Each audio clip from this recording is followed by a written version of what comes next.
আসসালামু আলাইকুম গাইস, আজকে আমি আপনাদের সাথে শেয়ার করব মজাদার চাউমিন রেসিপি।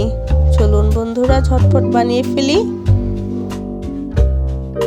প্রথমে আমি চুলাতে একটি কড়াইয়ের ভেতরে পর্যাপ্ত পরিমাণ পানি দিয়ে বসিয়ে দিয়েছি।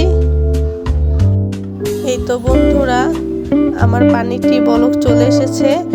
এখন আমি ঢাকাটি খুলে দিয়ে দিব নুডলসগুলো।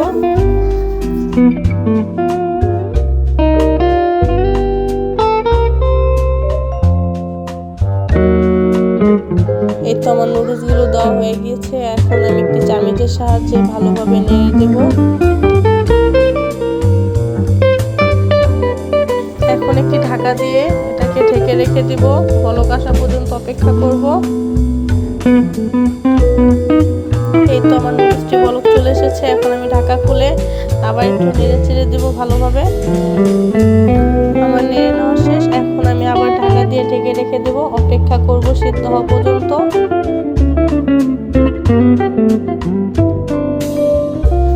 এই তো আমার নুডলসটা হয়ে গেছে। এখন আমি এটাকে নামিয়ে নেব, একটি জালির ভিতরে ঢেলে দেব।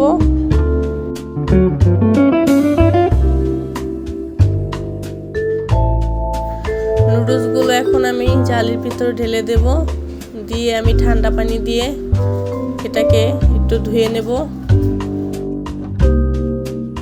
পানি দিয়ে ধুয়ে নিলে হয় কি বন্ধুরা, এটা একটার সাথে একটা লেগে যাবে না। এই তো বন্ধুরা, আমার নুডলসগুলো ধুয়ে নেওয়া শেষ। এখন আমি হাতে কিছু পরিমাণ তেল নিয়ে নুডলসের উপরে দিয়ে দেব আর ভালোভাবে মেখে নেব নুডলসের সাথে তেলগুলোকে। আমি নুডলসের সাথে ভালোভাবে তেলটাকে মেখে নিয়েছি।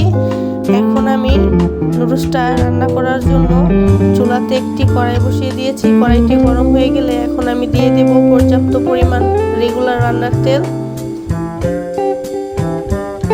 এই তো বন্ধুরা, আমার তেলটা গরম হয়ে গেছে। এখন আমি দিয়ে দিব পরিমাণ মতো পেঁয়াজ কুচি আর কিছু পরিমাণ মরিচ কুচি।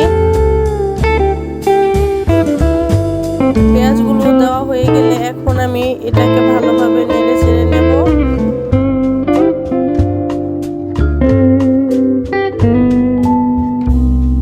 তারপর হালকা একটু বাদামি কালার হয়ে গেলে আমি পেঁয়াজটাকে তেল থেকে এক সাইডে করে নেব।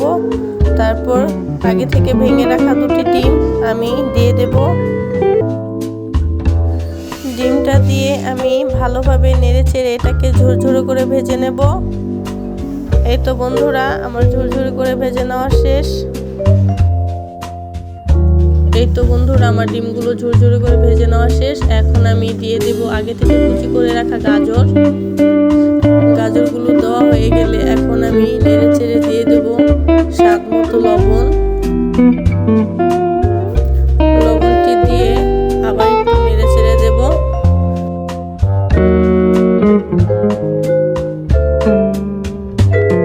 এখন আমি দিয়ে দিব নুডলসের মশলাটি, দিয়ে আবারও ভালোভাবে নেড়ে চেড়ে নেব।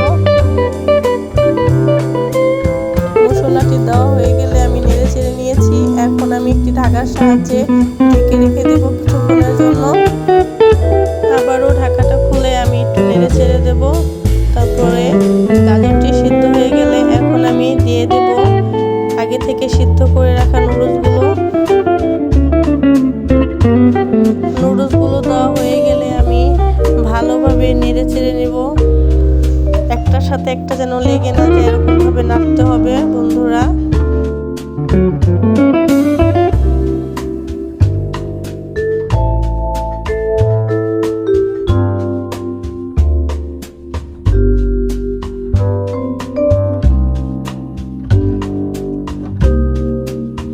নুডলসগুলো একটু নেড়ে চেড়ে নিয়েছি।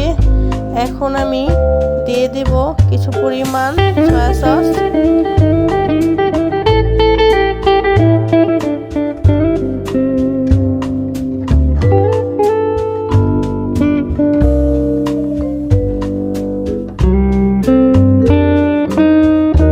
সয়া সসটি দিয়ে আবার আমি ভালোভাবে নেড়ে দেব।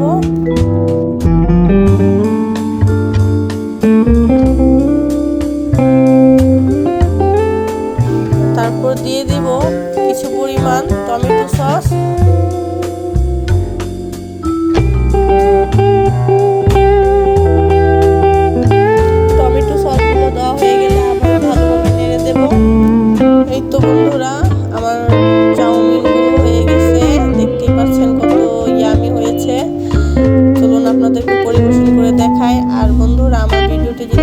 ভালো লেগে থাকে অবশ্যই লাইক কমেন্ট শেয়ার করে দেবেন আর সাবস্ক্রাইব করতে ভুলবেন না বন্ধুরা।